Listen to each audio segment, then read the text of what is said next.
बिस्मिल्लाहिर्रहमानिर्रहीम। आज हम सिंध तास मुआहदे के बारे में बात करेंगे कि ये कब हुआ और क्यों हुआ।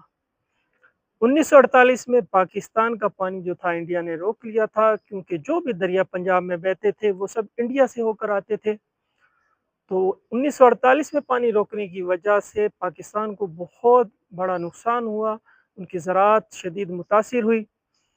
तो उन्होंने वर्ल्ड बैंक के थ्रू जो है अपने मुज़ाकरात का आगाज़ किया, जो कि 1950 में शुरू हुए।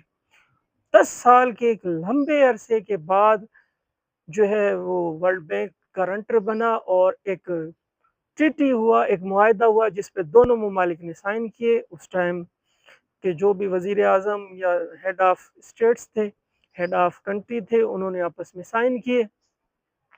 इस मंसूबे के तहत, इस ट्रीटी के तहत 3 दरिया इंडस, झेलम, चनाब पाकिस्तान के हिस्से में आया और बाकी के रावी, ब्यास और सतलुज जो है इंडिया के हिस्से में चले गए।